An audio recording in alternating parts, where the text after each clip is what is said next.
علیکم، کیا حال ہے بچوں؟ امید ہے آپ خیریت سے ہوں گے۔ یہ کلاس پنجم کا اردو کا لیکچر ہے۔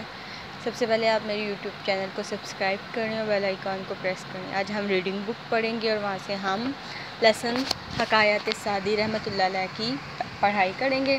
مشکل الفاظ کے معنی میں بتاؤں گی۔ ملاح کا انتقام۔ ایک دفعہ حضرت سعدی رحمۃ اللہ علیہ کشتی میں سفر کر رہے تھے۔ ان کی کشتی کے پیچھے ایک اور کشتی آ رہی تھی جس میں کچھ مسافر سوار تھے۔ اتفاق ایسا ہوا کہ وہ کشتی بھنور میں پھنس کر الٹ گئی۔ بھنور گرداب اور مسافر غوطے کھانے لگے۔ ان میں دو سگے بھائی بھی تھے۔ ایک امیر آدمی نے جو ان دونوں کا شناسا پہچانا ہوا۔ اس نے کشتی کے ملاح سے کہا، ملاح وہ ہوتا ہے جو کشتی چلاتا ہے، جس میں حضرت سعدی رحمۃ اللہ علیہ بھی سوار تھے، اگر تو ڈوبتے والوں کو بچا لے تو میں تجھے منہ مانگا انعام دوں گا۔ انعام کا سنتے ہی ملاح نے دریا میں چھلانگ لگا دی اور دونوں سگے بھائیوں میں سے ایک کو بچا لایا، دوسرا ڈوب گیا۔ یہ دیکھ کر حضرت سعدی رحمۃ اللہ علیہ نے ملاح سے کہا، اس کی عمر ہی باقی نہ رہی تھی، اس لیے اسے نکالنے میں تجھ سے تاخیر ہو گئی، دیر ہو گئی۔ ملاح نے ہنس کر جواب دیا، یہ بات سچ ہے، لیکن اسے بچانے کی میری اپنی خواہش بھی نہ تھی، اور اس کی وجہ یہ ہے کہ بڑے دنوں کی بات ہے، میں جنگل میں سفر کرتے ہوئے تھک کر ایک جگہ بیٹھ گیا۔ اتفاقاً یہ دونوں بھائی اونٹ پر سوار ادھر سے گزرے۔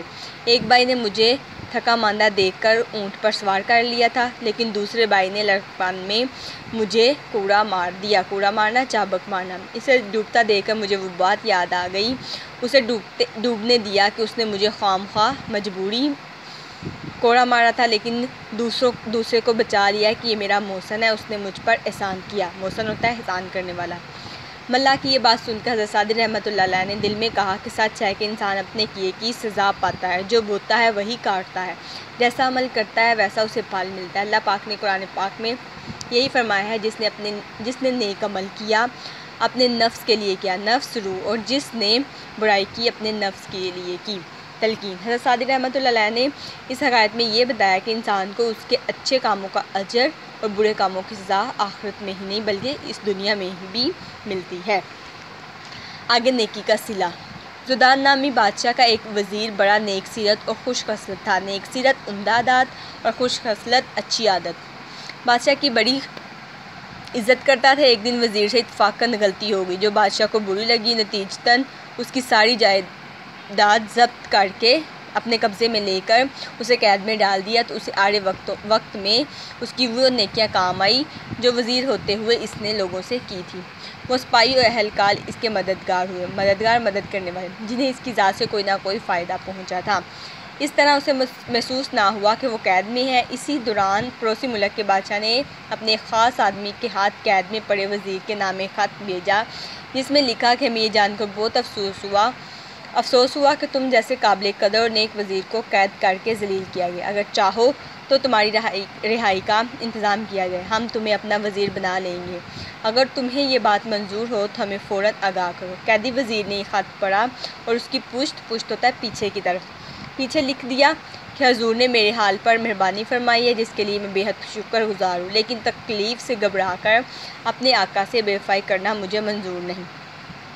پڑوسی بادشاہ کے قاصد کہتے ہیں پیغام رساں کو، قیامت کا حال اتفاق سے ایک ایسے شخص کو ہو گیا جو قیدی وزیر سے عداوت رکھتا تھا۔ عداوت رکھنا، دشمنی رکھنا۔ اس نے فوراً بادشاہ کو اطلاع کر دی کہ قیدی وزیر فلاں بادشاہ سے مل کر حضور کے خلاف سازش کر رہا ہے۔ بادشاہ نے سپاہی بھیج کر اس قاصد کو گرفتار کرا لیا جو وزیر کا جواب لے کر جا رہا تھا۔ بادشاہ نے یہ فیصلہ کر لیا کہ اگر سازش کی بات نکلی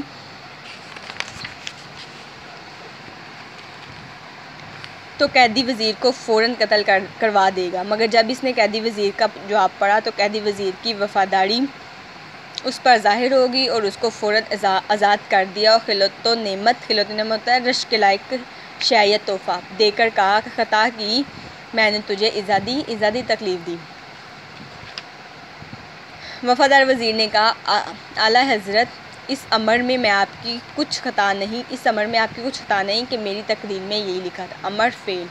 تلقین۔ حضرت سعدی رحمۃ اللہ علیہ نے اس حکایت میں یہ تلقین کیا کہ مصیبت میں بھی انسان کو حق پر قائم رہنا چاہیے، اللہ اس کی مصیبت دور کرنے والا ہے۔ در حقیقت مصائب و الام، تکلیف و رنج و